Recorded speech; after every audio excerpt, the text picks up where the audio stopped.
জিন আর ইনসান ছাড়া পৃথিবীতে বিচরণশীল প্রাণীগুলো, ফেরেশতা, জিন, ইনসান, ফেরেশতা, এটা আলাদা। আর অন্যান্য মাখলুকগুলো যা শেষ হয়ে যাচ্ছে সব কিছুই সৃষ্টি হবে, নতুন জীবন পাবে পরকালে, আবার তারা শেষ হয়ে যাবে। আবার তারা কি হয়ে যাবে? শেষ হয়ে যাবে।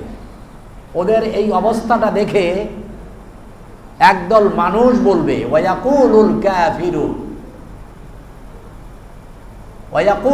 কাফিরু ইয়া লাইতানি কুনতু তুরাবা। তখন মানুষের মধ্যে যারা কাফের, যারা আল্লাহর আইন মানে নাই, আল্লাহর বিধান মানে নাই, আল্লাহকে আল্লাহ মেনে জীবন চালায় নাই, তারা বলবে, আয় হাই আফসোস, হায় হায়, আজকে যদি আমরা ওই গরু, ছাগল, ভেড়া, পিঁপড়া, পাখি, এরা দেখতেছি আল্লাহ বানাইছে, একটারে দিয়ে আরেকটারে গুতা দেওয়াইছে, কামড় দেওয়াইছে, পরে আবার বলছে শেষ হয়ে যাও, মাটি হয়ে গেছে, শেষ, আমরাও যদি এদের মতো মাটি হয়ে যেতাম। কোরআনের গান দিয়ে, হাদিসের আলোকে, সত্য পথে যেন থাকি অবিচল, তোমার ছায়া তলে করগো কবুল প্রভু, তোমারে অধম বান্দাকে। অস্তিত্ববিহীন আল্লাহ তাআলা আমাদেরকে অস্তিত্ব দিয়েছেন, এবং মৃতকে আল্লাহ তাআলা আমাদের জীবন দিয়েছেন। আবার আমাকে আপনাকে মৃত্যুবরণ করতেই হবে।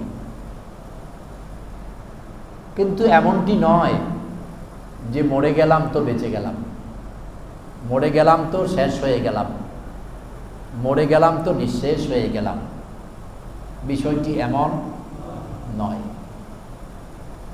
ইন্তেকাল শব্দের অর্থ হচ্ছে ট্রান্সফার, জায়গার পরিবর্তন, জগতের পরিবর্তন।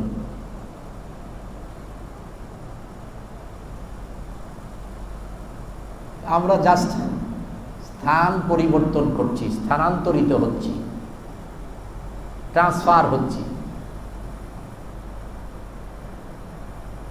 সামনে আমাদের এমন একটি জীবন আসতেছে মৃত্যুর পরে, যেই জীবনের শুরু আছে আর কখনো শেষ নেই।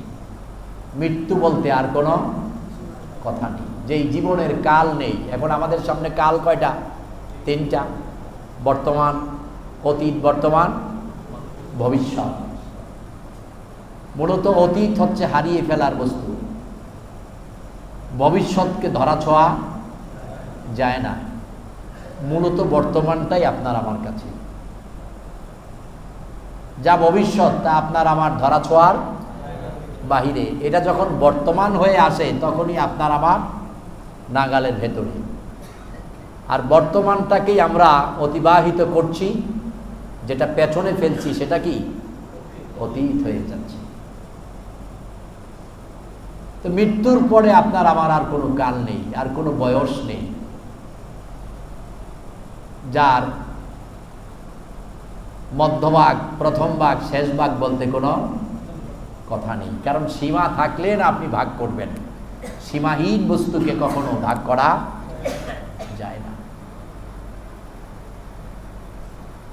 পরকালীন জীবনের ব্যাখ্যা দিতে গিয়ে আল্লামা রূহ ওনারা এক তাফসীরের মধ্যে লিখেছেন, একটা ব্যাখ্যা দিয়েছেন। এটা কোনো আমার কাছে গ্রহণযোগ্য ব্যাখ্যা না, কিন্তু তিনি ব্যাখ্যাটা কেমন দিয়েছেন?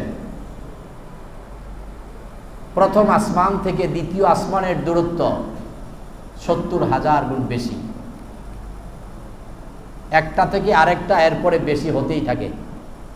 তো তিনি বলতেছেন যে প্রথম আসমান থেকে সপ্তম আকাশ পর্যন্ত যদি একটি শূন্য জায়গা হয়ে যায়,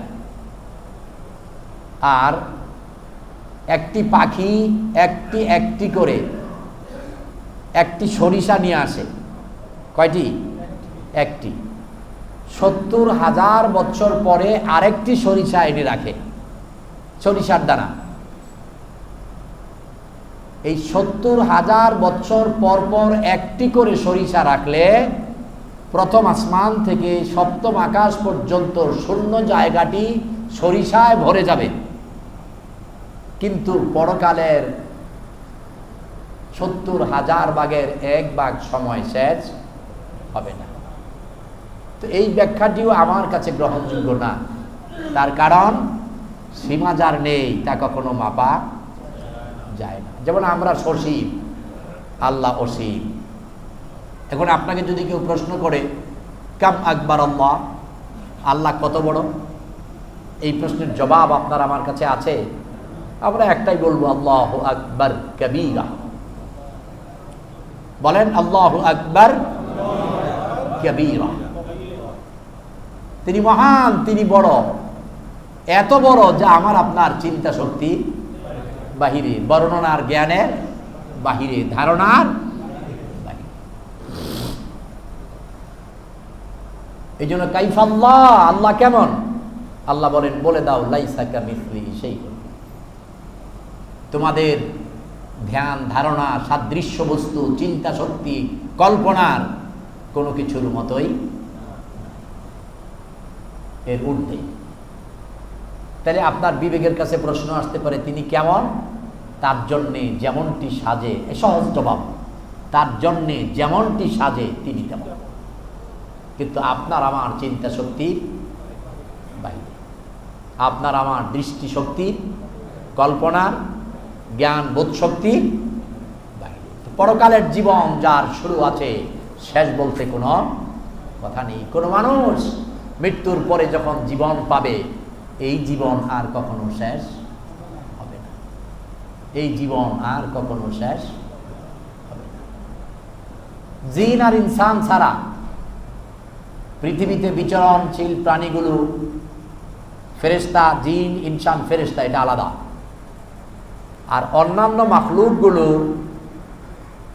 যা শেষ হয়ে যাচ্ছে, সব কিছুই সৃষ্টি হবে, নতুন জীবন পাবে পরকালে, আবার তারা শেষ হয়ে যাবে।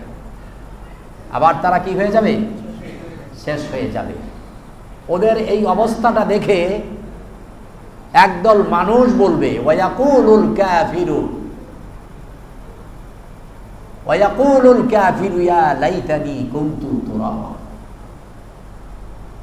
তখন মানুষের মধ্যে যারা কাফের, যারা আল্লাহর আইন মানে নাই, আল্লাহর বিধান মানে নাই, আল্লাহকে আল্লাহ মেনে জীবন চালায় নাই, তারা বলবে, আয় হায় আফসোস, হায় হায়, আজকে যদি আমরা ওই গরু, ছাগল, ভেড়া, পিঁপড়া, পাখি, এরা দেখতেছি আল্লাহ বানাইছে, একটারে দিয়ে আরেকটারে গুতা দেওয়াইছে, কামড় দেওয়াইছে, পরে আবার বলছে শেষ হয়ে যাও, মাটি হয়ে গেছে, শেষ।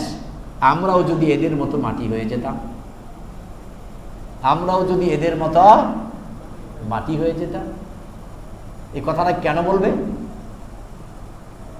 এই কামনা বাসনাটা কেন করবে? কারণ হচ্ছে জাহান্নামের আযাব থেকে বেঁচে যেতাম, আল্লাহর ক্রোধ থেকে বেঁচে যেতাম। আপনি কি চিন্তা করেছেন এই জীবন, এই আজকের এই জীবন শুরু না হতেই শেষ, শুরু না হতেই শেষ।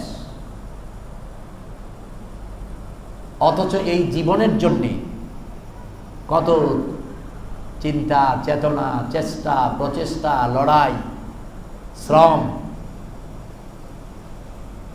সৎপথে বা অসৎপথে। একটু ভাবুন, একটু চিন্তা করুন, নিজেকে প্রশ্ন করুন, আমার এই অনিশ্চিত জীবনের জন্য কত অনাকাঙ্ক্ষিত বস্তুকে কাঙ্ক্ষিত মানে নিয়ে দেওয়ার চেষ্টা করছি।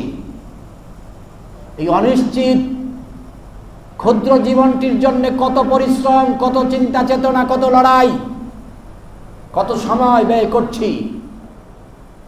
কিন্তু যেই জীবন শুরু হবে আর কখনো শেষ হবে না।